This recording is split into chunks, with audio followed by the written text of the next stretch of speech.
War. At the time, Opa was 10 years old.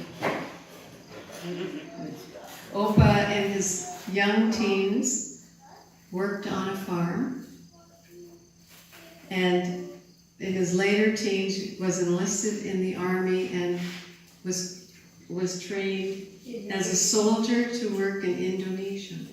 Yeah. He was in Indonesia for a short time before he came home. Opa's journey included some very important people in his life and ours. They will be smiling down on us today. Angelina Tamil, Opa's bride, our mother, an aunt and your Oma. Tony Frockledge, a son, our brother, an uncle and a caring father. Opa and Tony share the same birthday month, August the 12th and August the 21st. Hank Frockledge is Opa's brother and his best friend, our uncle, a sweet Opa to his grandchildren, and a father to our cousins Harry, Connie, Frank, Chris, and Monica. Connie Schluter is Hank and Lida's lovely daughter, a sister, and a loving mother. Herman Frockledge, a special nephew, as Opa puts it. He's a true blue Frockledge. Tanta Ree and Uncle Teo are aunt and uncle, Oma's sister and Opa's in-laws. A fun-loving couple. Tanta Ree and Uncle Teo's motto was to laugh 4 hours a day. Hours per day. And knippel, so wink, and celebrate life. So all these people, I'd like to make a toast. Oh, that's great. And I'm going to pass this on to John, and he's going to talk about the Opa stories, which will be very interesting.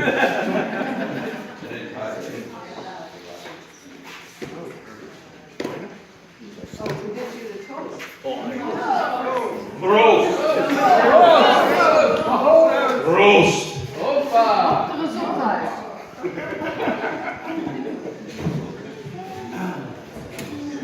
What was the name of your first cow? What was the name of your first cow that you sat under at 3 o'clock in the morning? My first cow was Betty. Betty. Okay, so Yep. there's Reed. Got Betty right There's Betty is getting milk, and it's wait a minute. It's dong, dong, dong. 3 uur. 3 o'clock in the morning, and you're milking your first cow, and you had 17 more ahead of you. Yeah. He's milking, and he's getting splinters up his ass. Because he's sitting on an old plank. I just getting 4 times the amount of milk. Yeah, sitting on a board. This is one of Opa's very well-renowned stories you'll hear time and time again. Because you remember that cow I used to sit underneath? That was Betty? Betty? Yes. Was that Betty? The cow? Betty was the first cow. And then he would stand up at the end of his day and say, Nick Benick.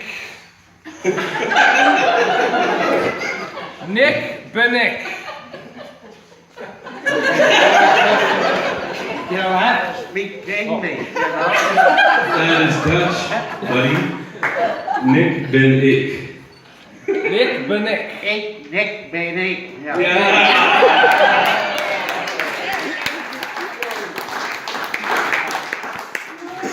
Soldiering on. He's the right guy. He's you. Now this fella, not only did he milk the cows, but he moved on to bigger and better things. So now he's grabbing everything that has a bloody wooden handle, and he's working his tail off. Raking. Ho, ho, ho, ho. And that's where that saying comes from him all the time. And then his favorite is the shovel. He can shovel like no guy I know. And if you ever seen that guy work with a shovel, you know it. He just loves digging a garden. Anyways, he would stand up at the end of that.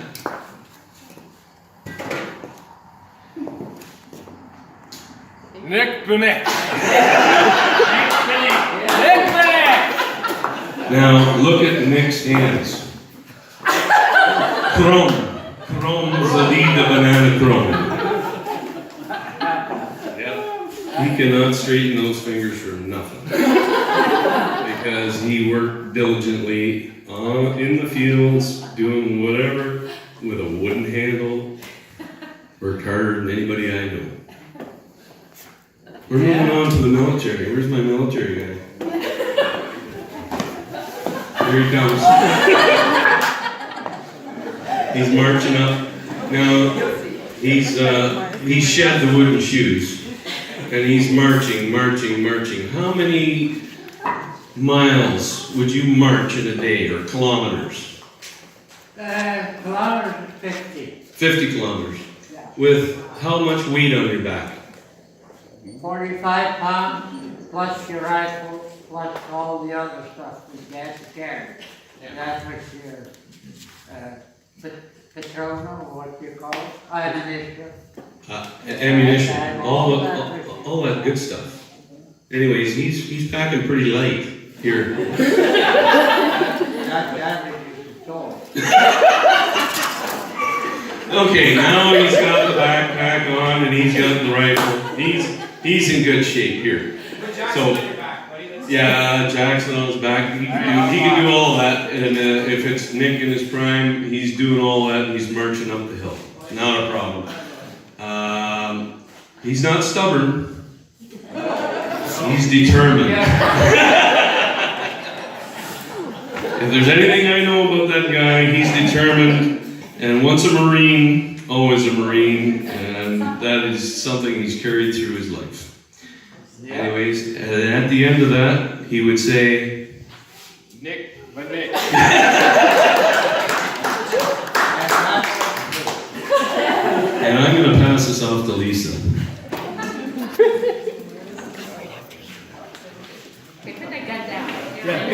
Don't point. Here, you want to do this? I'm right after Lisa. We know that. Hello. So I'm reading about when Opa grew up in the Netherlands, and he met where all the young people would meet was at dances. They didn't have Instagram or dating services or whatever. So Opa met Oma at a dance, and they would go to dances together. And apparently, Opa asked Oma out several times, and she shooed him away, and eventually gave in, according to Opa. So they got married not long after that, and in those days they had to marry in the church and then marry separately for the government. So they had two ceremonies, right? Yeah, you Yeah. have to get married in the city hall first, and then you have to get married in the church before you can go to live together. Yeah. Get married twice, take twice too. All we got the money. So another person who was true to Opa's heart, not just your wife, but was your mother, right? And Opa's mother passed away when Opa was only 12 years old. And you still keep your mother, you keep her close to you, right? Yeah. And one of your memories that you told me about your mother was when you skated on the canal. You remember that? When your mother took you skating? Oh, Yeah. that was a special place in Holland, but everybody in that neighborhood would go to. That was flag evening. It was close to the main river, the Rhine. I'd say we're maybe 24, 26 kilometers by skate. Mm-hmm. But not only to get there, To get back to you. go back too. And your mother wasn't in shape, she was tiring for her, right? And she hasn't been on, Those she are the hasn't been skates. on skates for 20 some odd years. And these look really comfortable. And she's 52 years old, but she Yeah. put those skates on. And by the time we got a few miles away, that was it. We had to push her all the way there. But you got a My cookie, dad right? and I. But that was a special memory, right? Oh, that's a special, all right. A lot of hard work. I pull and then my dad would push. So another thing with Opa is he's a gentleman, and for myself, whenever I had a breakup, Opa would take me out for dinner, and you would tell me every pot has a lid. You remember that advice? Yeah, I haven't thought ever would. But that advice only works with a good old smack from Opa at the same time, right? A pat on the back. He wouldn't do that. Anyway. Somebody has been telling you a story. Oh, I don't know. I think you. But Opa, we love you a lot. And we love you a lot. Oh. Yeah. You're a good man. The love is all there too for you guys. Everyone. So Shannon's gonna come up now and say something. Shannon's gonna say something now. Oh!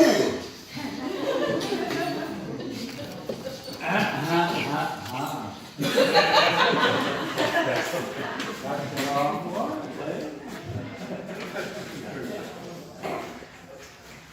So when Opa was younger, it was typical for farmhands to sleep in the barn on the second floor.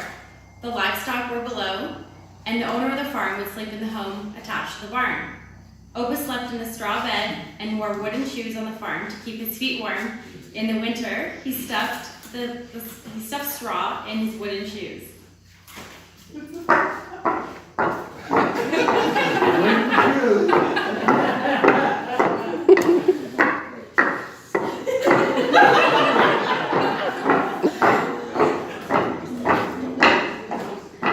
Well done.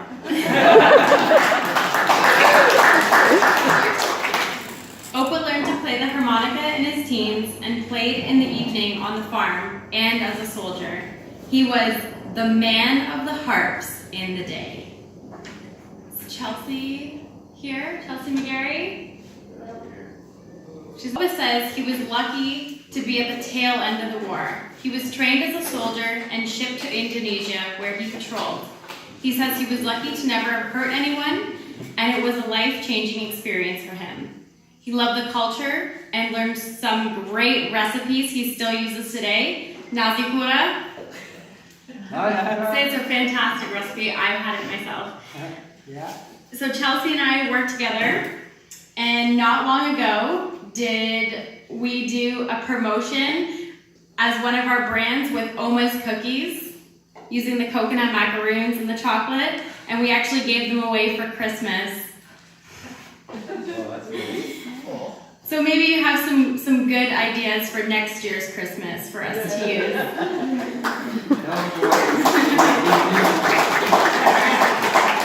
Steve, over to you. Okay, where's Chelsea? We've lost Chelsea. She's right there. Oh, so you read Chelsea's part already? Yeah. No stuttering, huh?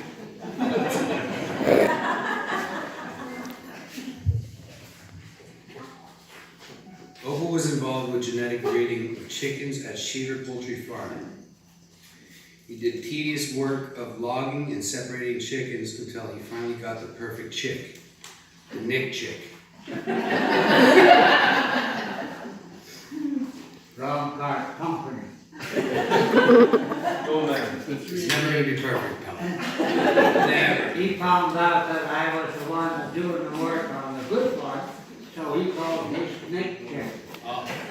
Do you want to file a grievance? He said, "That's right."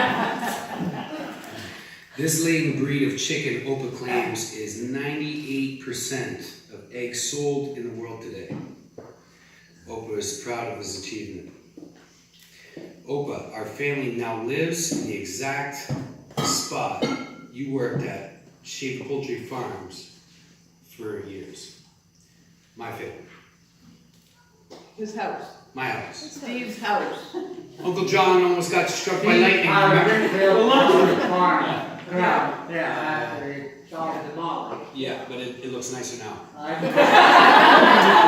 took 32 years on that. I did 7 years there. It looks a lot better now. Trust me. Mic drop. Olivia. Opa has saved and paid cash for everything he has bought. He has taught his technique and financial strategy to any child or grandchild who wanted advice. He has some solid advice. So Opa came to Canada with a few tools, which he still has today. They helped him build and repair his homes. Oma and Opa arrived in Canada. Oma was seasick, and Opa, with a few dollars in his pocket, started his new life in Canada. They, along with Uncle Hank and Auntie Lida, started their journey as farmhands, working and living in the town of Chelsea. Or Chesley. Thank you. Thank you. Oh, you born like boy. Yeah, there's something on right. He doesn't know how to make a damn thing. Each of the couples built their journey through faith, love, and hard work. Now, I invite Mary Ann and Fiona.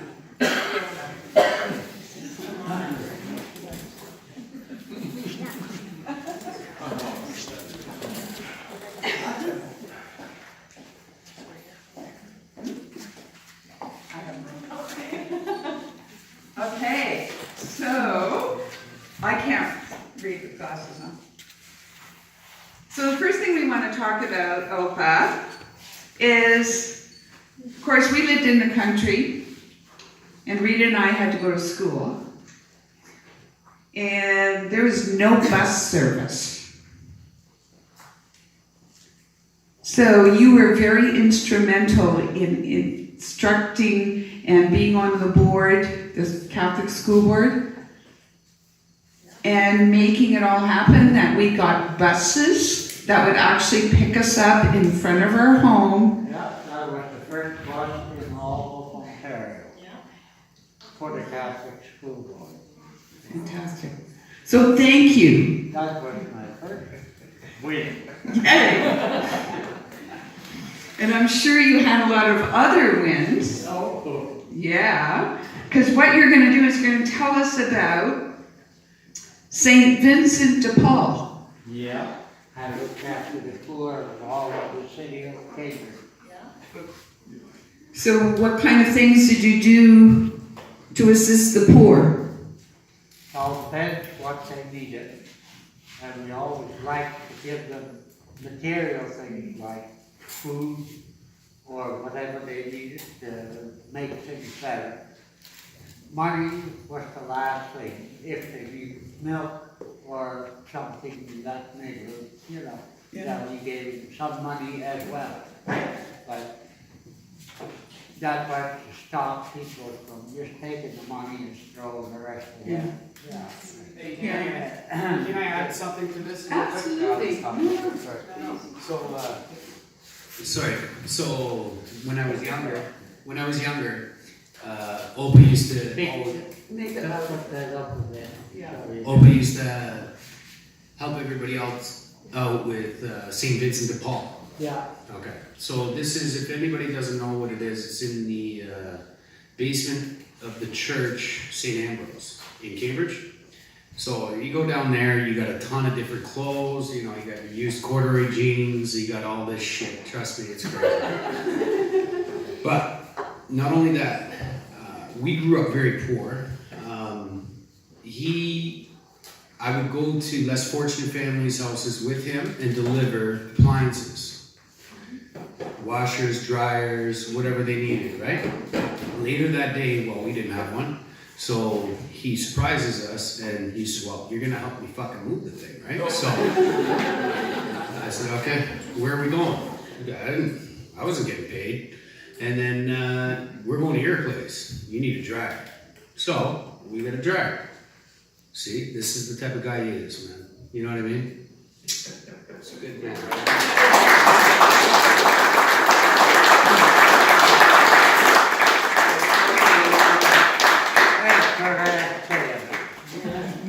That's the first hand information. Throw it as a kid.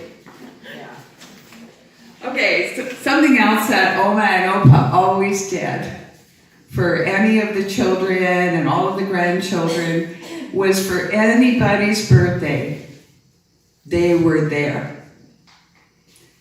I remember living in Cambridge and it was my birthday and there Mom and Dad are after church knocking on my door and there to celebrate my birthday. And I know they did that for all the kids, all the grandkids, and he still, to this day, remembers every birthday.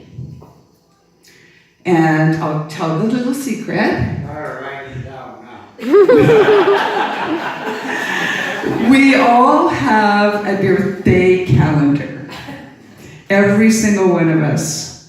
So I'm very poor at this. I have to say, I can only speak for myself. I know exactly when everybody's birthday is, and I just celebrate that day and usually send a text or an email or maybe make a phone call. But yeah, I don't send cards or anything anymore. But Dad? What's my birthday? August 21st. Good. You're on, buddy. Yeah. So I'm going to turn it over to Fiona, and she's going to speak on behalf of the family. Tony's not here right now, but yeah, I'm going to turn it over to Fiona. I just wanted to say a few words because I think Tony is here in spirit, definitely.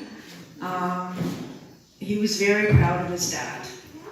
Very proud. He didn't say it often enough, but he was. And you helped him more than you helped any of your other kids. And he really did appreciate it. And he didn't say it enough. But I know from my heart and his heart that he thanks you very much. You gave us a down payment on our house, or we wouldn't have had a house. And just talk to him because he can hear you.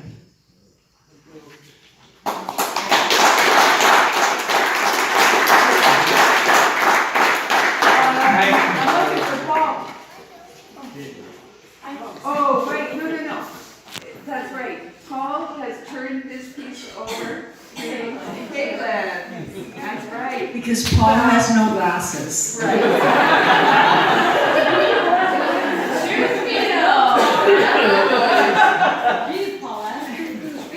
So, yes, I'm your son Paul's daughter, and Caitlin, and this is a letter that you wrote for all of your children. So I'm going to read the letter that you wrote, Opa, for all of your children. His 80th birthday. He wrote it on. Oh, he wrote it on his 80th birthday. Yeah. It's a letter you wrote when you turned 80. Oh, I see. To all of your children. So this is your writing. That would be something new for me.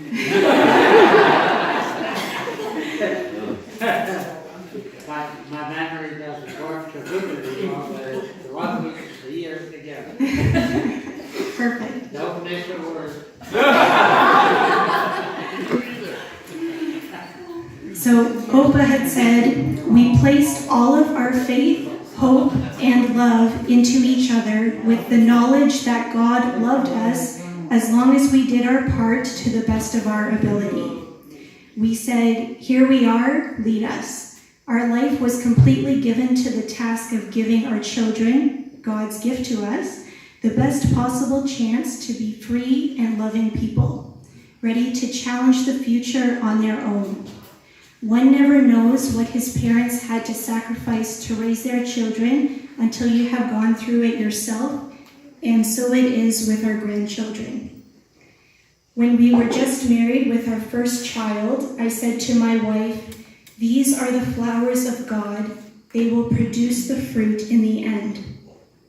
And so we hoped, loved, worked, worried, and prayed for our children that they would be a credit to God's reign on earth, and although it doesn't always look that way, it will come to pass. God's ways are wonderful as long as you trust in them. So if I can pass anything along in your life that has real substance, it is to have faith in God. Let it be your strength throughout your life, and glory will come at the end, as we all have hardships at one time or another. We all have to say amen at the end and hope and pray for a good ending. Mom and I haven't been perfect, but no one is.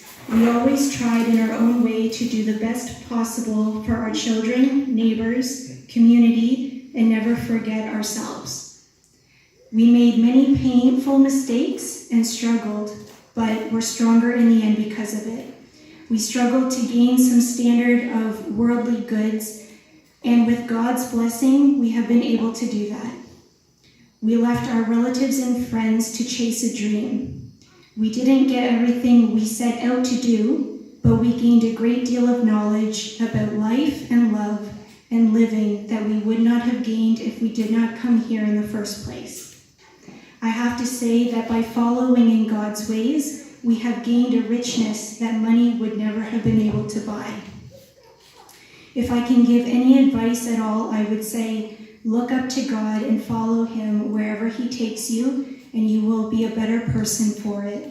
And never let anyone say you were not loved, as we were the caretakers of you. We did what we could, and we thought what we thought was necessary to do for you, even if it meant that you had to be left alone to make your own decisions. When you look after things yourself, you are a complete person and ready to carry on the torch for God and your family. Thank you for listening, and I enjoy writing this because it brought back many loving memories. Mom and I will carry on as long as we have life in us, and I will love each other to the end. Love, Dad.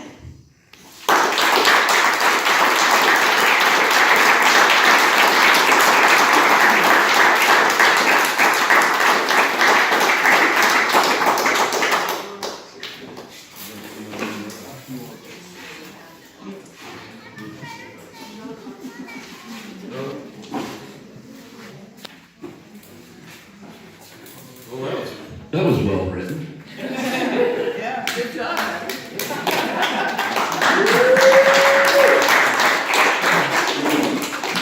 Long Sally Leva, long Sally Leva, long Sally Leva in the Gloria, in the Gloria, in the Gloria. Hip-hip-hip, hooray! Hip-hip-hip, hooray! Hip-hip-hip, hooray! We have cake.